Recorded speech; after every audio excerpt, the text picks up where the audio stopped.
টকা খৰচ হ'ল অমুক গ'ল তমুক গ'ল তথাপিও এখন ছবি কৰিছোঁ 11 অক্টোবৰ চাব লাগিব এইটোৱে অনুৰোধ কৰিছোঁ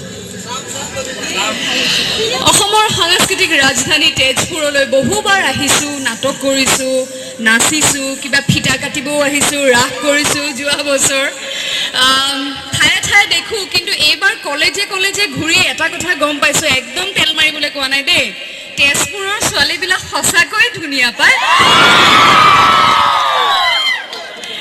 সেইকাৰণে চাগে ল'ৰাবিলাকৰো মনবিলাক একদম উৎফুল্লিত হৈ থাকে আৰু তাতকৈ ডাঙৰ কথা সেইকাৰণে চাগে এই ভূমিত তেজপুৰ ভূমিত ইমান সুন্দৰ সুন্দৰ সৃষ্টি হৈছিল সংস্কৃতিৰ ক্ষেত্ৰত গতিকে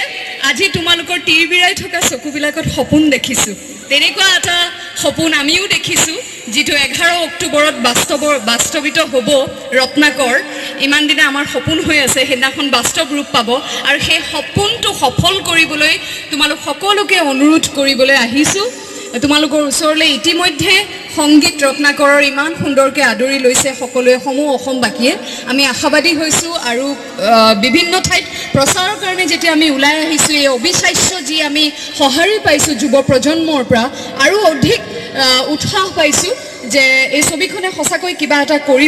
কৰিব পাৰিব সেয়ে আহিছোঁ কলেজে কলেজে আমি শিখৰ বেচিবলৈ অহা নাই তিৰংগা বেচিবলৈ অহা নাই কষ্ট কৰিছোঁ সংস্কৃতিৰ পথাৰখনত আৰু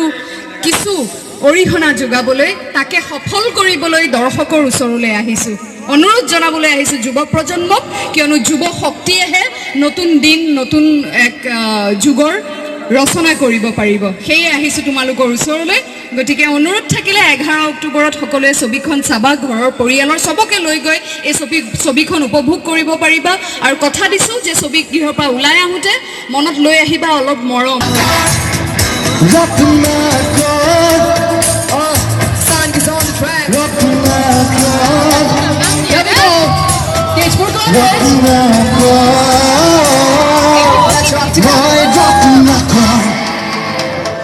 What's happening around? Why is it everyone down? Yes, hurtful in the town. Why stepping down when you need to rebound? It's a ghost town. You can't just sit and slow down. Fight, it's a battleground.